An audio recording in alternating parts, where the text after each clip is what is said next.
Assalamualaikum warahmatullahi wabarakatuh. Hari ini saya akan menjelaskan sedikit tentang materi yang biasa saya ajarkan ke mahasiswa, bagaimana mensiasati kondisi saat ini dalam kondisi misalnya keterbatasan alat, atau misalnya dalam kondisi pandemi di mana kita harus eksperimen atau belajar dari rumah. Ya. Topiknya adalah tentang eksperimen fisika di rumah. Salah satunya adalah dengan menggunakan smartphone. Walaupun semuanya ada beberapa materi nanti di dalamnya tidak menggunakan smartphone, tapi intinya adalah kita bisa menggunakan atau dapat eksperimenkan praktikum fisika di rumah. Jadi secara umum saat ini bahwa ke depan atau masa depan dalam eksperimen fisika itu adalah bahwa akses terhadap sumber ilmu bisa dari mana saja.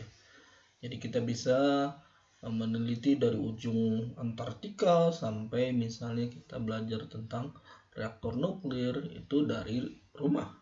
Ya, kita bisa mengkomputasikannya menggunakan laptop kita atau perangkat-perangkat gawai kita, atau kita bisa mempelajari materi-materi kuliah dari Amerika tapi kita misalnya dari rumah. Intinya adalah seperti itu. Kemudian juga saat ini orang mulai berpikir untuk melakukan mengembangkan laboratorium dalam seakan-akan dalam genggaman kita. Ya, misalnya bagaimana mengembangkan mini reaktor dalam sintesis nanomaterial, kemudian juga memanfaatkan gawai kita yang kita miliki untuk sebagai alat eksperimen. Kenapa kita dapat memanfaatkan gawai atau smartphone kita sebagai alat eksperimen? Karena ada 16 sensor dalam perangkat ini. Ada kamera di depan, satu kamera di belakang, kedua, kemudian ada mikrofon, kemudian ada touchscreen. Touchscreennya sendiri adalah dia adalah sensor dan seterusnya. Ya. Namun sebelum itu kita akan coba berkenalan bahwa smartphone itu mulai tahun 92 berkembang, mulai dari Nokia, kemudian sampai misalnya iPhone 12 kalau nggak salah saat ini, itu berkembang terus menerus dan menarik. Contohnya misalnya mulai adanya mikrofon, kemudian infrared, GPS, kemudian browser, CMOS kamera, kemudian Bluetooth, kemudian dual kamera, USB, memory card, accelerometer, giroskop, barometer, dan seterusnya. Ya, artinya terus berkembang. Ya. Nah, oke, kita lihat di smartphone ini yang masih lama ya, versi yang lama. Ini ada 14 sensor. Ya, ada touchscreen, itu adalah sensor. Ada light sensor. Jadi light sensor itu sebenarnya intinya adalah bagaimana si smartphone bisa mendeteksi keberadaannya di posisi mana. Misal smartphone berada di luar, maka dia akan mendeteksi intensitas yang cukup besar sehingga layarnya dikuatkan, cahaya dari latar dikuatkan sehingga kita masih bisa melihat smartphone kita di luar. Atau misalnya ketika di dalam, maka berkebalikan, cahayanya diredupkan sehingga tidak terlalu silau. Kemudian proximity, barometer untuk menentukan ketinggian. Ya, artinya kalau misalnya kita terlalu tinggi, misalnya dalam posisi tinggi, maka si smartphone akan off langsung untuk misalnya dalam mode penerbangan dan seterusnya. Kemudian magnetometer untuk kompas. Ya, giroskop untuk misalnya rotasi. Misalnya kita mau lihat potret atau misalnya landscape, nah, itu dari giroskop. Accelerometer pun sama. GPS untuk menentukan posisi, kemudian untuk misalnya men-track posisi kita atau posisi HP misalnya. Kemudian detektor WiFi, sensor WiFi. WiFi juga sensor untuk mendeteksi gelombang. Kemudian ada Bluetooth, ada GSM, Near Field NFC gitu ya. Ada kamera depan belakang. Sekarang bahkan ada kamera misalnya makro dan seterusnya. Nah, bagaimana cara membaca sensor tersebut? Salah satu yang saya rekomendasikan adalah Pipox. Kenapa? Karena secara sederhananya adalah dia dari universitas dan digunakan untuk praktikum. Ya, oke. Karena itu ya sudah teruji, dia dapat ya kita bisa gunakan, dan itu sudah banyak contohnya, contoh pembelajarannya ya. Kita bisa download, kita bisa memberikan masukan ke mereka untuk melakukan eksperimen dan seterusnya. Nah, dan salah satu kelebihannya adalah kita bisa menyambungkan Pipox ke laptop ya. Misal kita mau sambungkan misalnya ya, kita tinggal klik saja ada titik 3 di sini. Kemudian nanti tampilannya ada keluar eksperimen info, export data. Nah, kita klik allow remote access. Ketika kita klik, maka ada alamat website yang bisa kita kunjungi.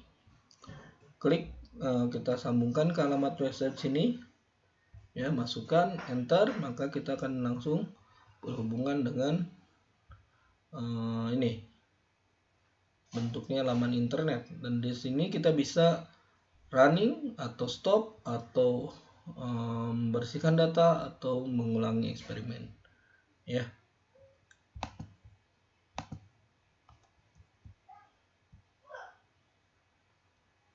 Oke.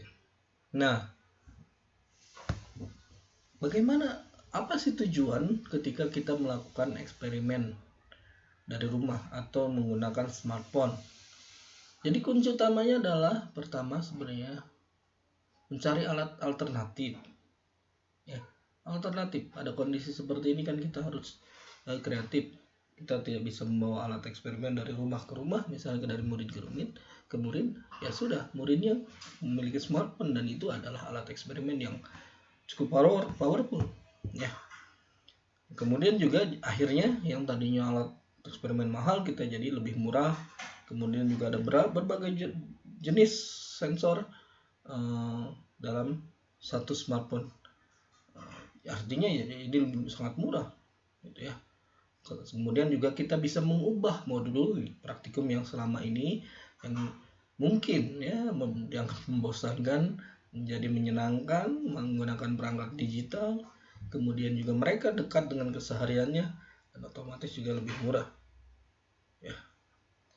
Oke, materinya apa saja nih eksperimen fisika menggunakan smartphone? Bisa banyak dari mekanika, termodinamika, gelombang, listrik dan magnet, kemudian fisika modern gitu ya, dan yang lain-lain. Oke, mari kita eksplorasi. Misalnya jatuh bebas gitu ya, bisa kinematika, dinamika misalnya gitu. Kemudian contoh misalnya nih ya, saya akan menunjukkan ketika dia dijatuhkan. Nah, apa yang dimaksud dengan benda jatuh bebas, atau konsep apa yang mengenai benda jatuh bebas? Pada saat benda diam ya, dia seakan-akan saat dia misalnya smartphone, pada saat dia diam, dia akan seakan-akan merasakan bahwa dirinya kena ketarik oleh gaya gravitasi dengan percepatannya minus g ya. Tetapi ketika dia jatuh, dia diam kemudian jatuh ya, kita lihat. Nah, ketika dia jatuh di sini terlihat bahwa yang tadinya percepatan gravitasi arah y-nya itu 10, yang tadinya dia merasakan percepatan gravitasi, ketika dia jatuh seakan-akan si smartphone ini tidak merasakan adanya gaya gravitasi, sehingga yang garis biru ini turun menjadi 0. Ini kan seperti hukum Newton yang menyatakan bahwa benda ketika mengalami percepatan dia tidak merasakan dirinya merasakan percepatan, gitu ya, gitu. Kemudian bisa nggak kita analisis eksperimen yang tadi nih, yang bola jatuh ini menggunakan kamera, ya? Kamera bisa. Jadi misalnya kita, ya, assalamualaikum warahmatullahi wabarakatuh. Nah, ini cara pengolahannya, kita menggunakan tracker ya. Pertama kita buka trackernya, kemudian kita upload, kita sudah file videonya, misalnya GLBB. Setelah file videonya kita tes dulu, kita buatkan koordinat bagaimana gerak dari. Kalau kita lihat, benda jatuh bebas, kemudian simpan di bagian kartesian. Setelah itu kemudian kita buat kalibrasi. Karena saya sudah menyimpan, ya, kita klik save. Apa ini penggaris, ukurannya kemudian kita klik juga save. Oke.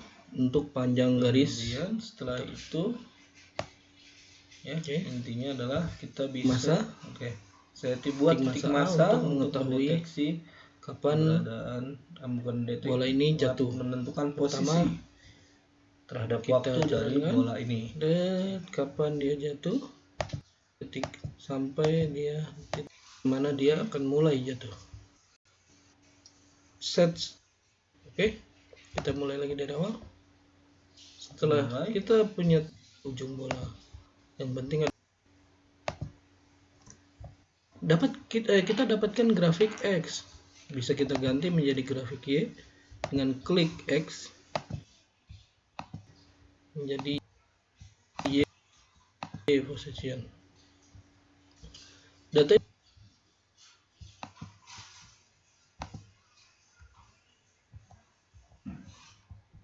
Oke. Jadi intinya adalah kita bisa menentukan posisinya. Set start frame to slider. Oke. Kemudian titik akhirnya kita pindahkan juga boleh, mana ini yang warna hitam ini. Oke, lanjutkan saja ya.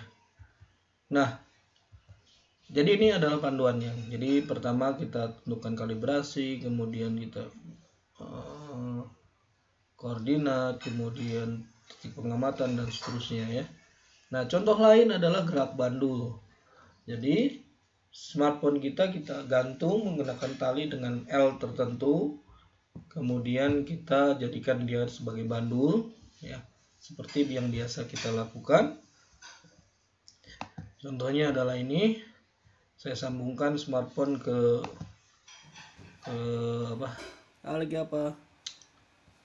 laptop, kemudian kita ukur, maka yang kita akan mengukur pola osilasinya ya, pola osilasi dari smartphone. Dari sini kita akan bisa menentukan, sebenarnya bisa dalam bentuk absolut atau multiple atau bahkan simple, untuk menentukan T-nya atau periodenya ya. Dari periode kita balik lagi ke sini, T-nya dapat, L-nya ditentukan, maka kita bisa menentukan percepatan gravitasi ya. Oke, kemudian kita lanjutkan, misalnya kita belajar gesekan statik ya. Kita dapat menentukan μs dengan cara menempatkan smartphone pada papan, kemudian papannya kita miringkan pada kemiringan tertentu, misalnya theta m, maka si smartphone bergerak meluncur. Nah, theta m itulah tangan theta m tersebut kita sebut sebagai konstanta gesek statis yang ini. Kemudian ini contohnya ya. Sekarang kita akan eksperimen untuk gaya gesek menggunakan smartphone dan nampan. Pertama kita siapkan untuk mencari sudut ya, mencari sudut dan siapkan pada posisi seperti ini ya. Kemudian juga kita siapkan Pipox yang ada di laptop dan kita nyalakan, maka dia akan langsung mengukur sudut sekitar 4 derajat dan kita naikkan ya. Dan saat dia bergerak,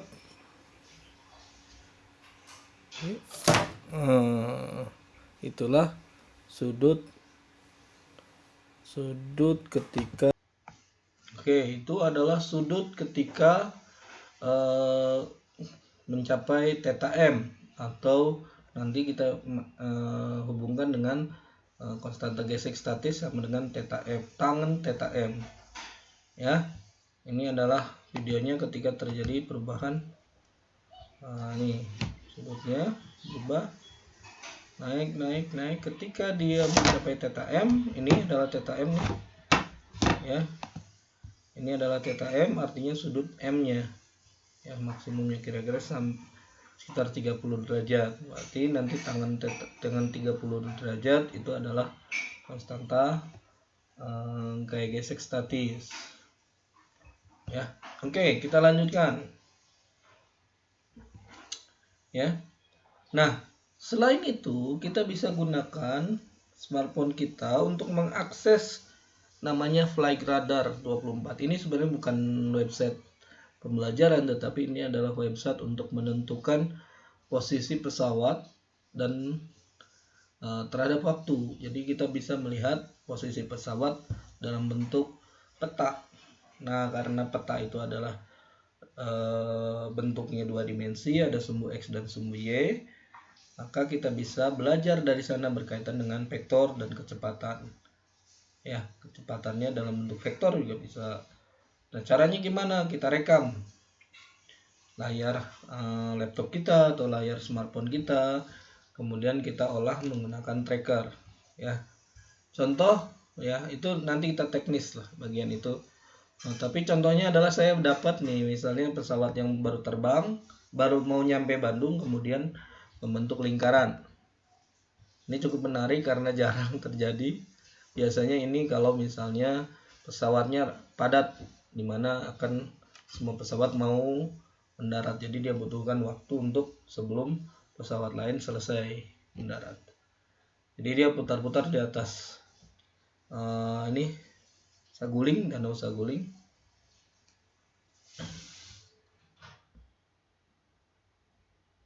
Oke, terus ada pesawat lain juga dia mau berputar juga dan seterusnya. Nah, ini cukup menarik. Nanti ini kita hubungkan dengan gerak melingkar misalnya, atau perubahan vektor dan seterusnya. Oke. Selanjutnya, nah saya akan smartphone juga dapat mengamati efek Doppler. Bagaimana caranya? Sederhananya gini.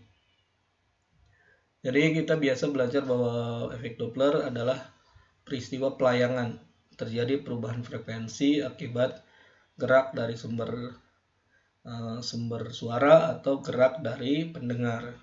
Nah, berarti harus ada dua. Pertama, sumber suara, yaitu kita buat dalam bentuk tone generator atau dalam bentuk pendengar, yaitu frekuensi analyzer ya. Nah, bisa kita butuh dua biasa paling mudahnya adalah kita membutuhkan 2 smartphone. Tapi juga kita bisa menggunakan suara, misalnya adalah peluit atau yang lainnya ya, sebagai sumber suara dengan frekuensi tetap ya. Nah, frekuensi analyzer masih ada dalam bentuk Pipox. Nanti ada modul tersendiri yaitu efek Doppler. Kita klik efek Dopplernya, kemudian kita atur ya. Kita atur, kemudian contohnya saya akan menggunakan ayunan bandul. Jadi smartphone-nya sebagai sumber suara diayunkan pada bandul, kemudian kita amati menggunakan frekuensi analyzer. Jadi kita atur, misalnya pertama kita setup dulu tone generatornya menghasilkan frekuensi ininya berapa. Kita ubah base frekuensinya menjadi 1000. Nah, kita atur misalnya bawaannya saja 1000, range-nya 10, time stop-nya 50 mikrosecond, kecepatan suaranya adalah 340. Ya, di tone generator juga diatur sama, frekuensinya adalah 1000. Nah, frekuensi analyzernya ini di sini. Kemudian kita balik ke result, kemudian kita jalankan. Ya, ini ada yang bagian ini adalah frekuensi, yang bagian ini adalah kecepatan. Jadi nanti kita akan mengetahui frekuensinya berapa, perubahan frekuensinya misalnya bertambah atau berkurang misalnya, dan kemudian juga kita bisa menentukan kecepatan dari tone generatornya. Kita jalankan.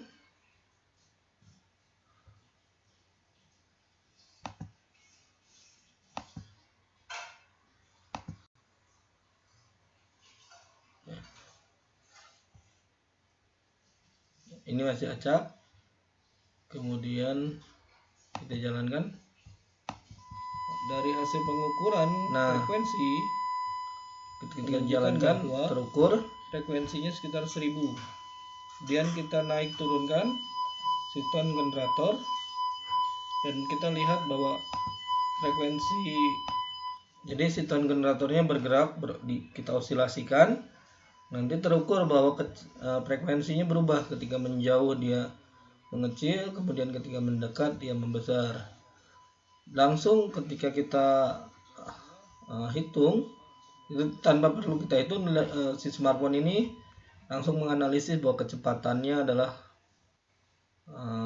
terukur, kemudian dan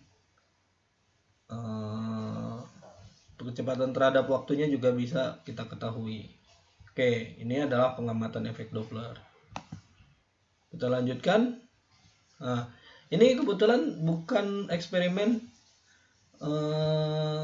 menggunakan smartphone ya Bapak Ibu. Ini menggunakan alat dapur, karena masih juga dalam konsep eksperimen fisika di rumah. Saya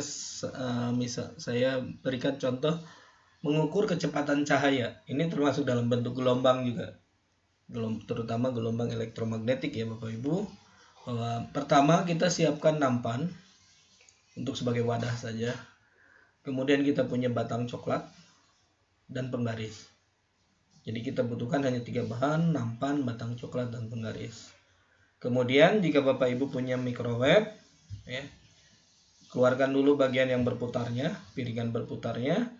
Kita masukkan nampan tersebut sehingga nampannya tetap statis, tidak terganggu oleh gerakan dari pemutarnya.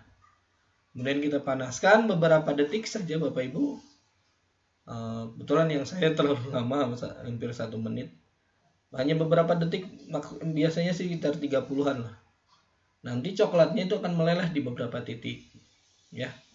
Jadi coklat akan meleleh di beberapa titik. Nah, jarak antar satu lelehan dengan lelehan yang lain adalah sekitar, yang saya ukur itu adalah 6,2 cm, dan ternyata itu adalah jarak dari satu simpul ke simpul yang lain atau dari puncak ke puncak yang lain. Ya, jadi itu adalah puncak panjang gelombang elektromagnetiknya. Jadi satu puncak ke puncak yang lain atau dari satu simpul ke simpul yang lain. Dan kita tahu bahwa jarak satu simpul ke simpul yang lain itu adalah setengah panjang gelombang. Jadi karena setengah panjang gelombangnya adalah 2 kali dari jarak ini. Jadi saya hitung. Nah, satu panjang gelombang, ya kita ketahui bahwa kecepatan cahaya itu sama dengan panjang gelombang elektromagnetik kali frekuensinya. Panjangnya itu adalah 0,062 kali 2 cm. Ini dalam bentuk meter. Dikalikan 2,54 GHz 10 pangkat 9. Jadi ini adalah meter, ini adalah hertz 1 per second. Maka hasilnya adalah 3,038 kali 10 pangkat 8 meter per sekon. Nah, dari sini kita dapat buktikan bahwa kecepatan cahaya sekitar 3 kali 10 pangkat 8 meter per sekon. Ini cukup menarik Bapak Ibu. Ini eksperimennya sebentar tapi mampu menunjukkan sebuah pengukuran yang cukup presisi. Atau kita mau mengukur Misalnya intensitas cahaya, yang kita ketahui bahwa intensitas cahaya itu berbanding terbalik dengan kuadrat jarak, misalnya gitu ya. Kita mau membuktikannya, kita tinggal buktikan saja misalnya,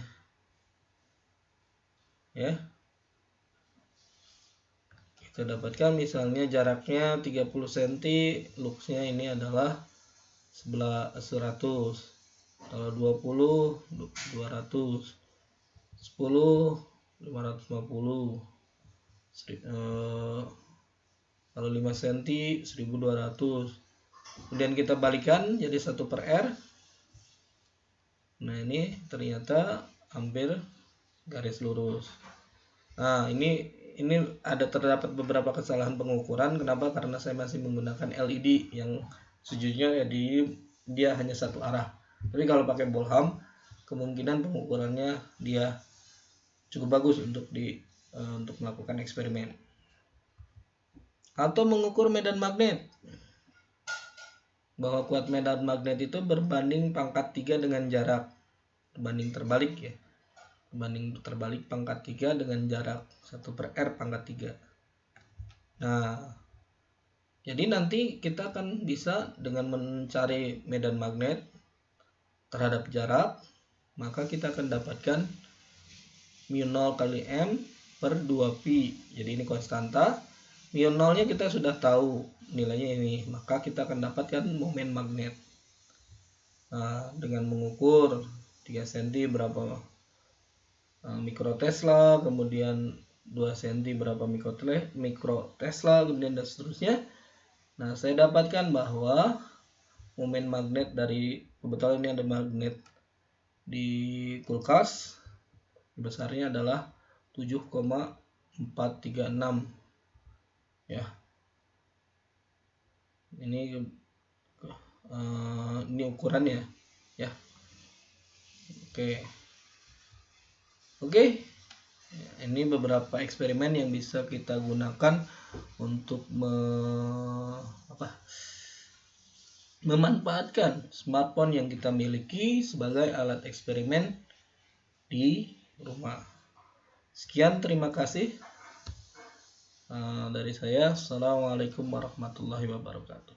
Jika ada pertanyaan, Bapak Ibu silahkan masukkan di komen ya.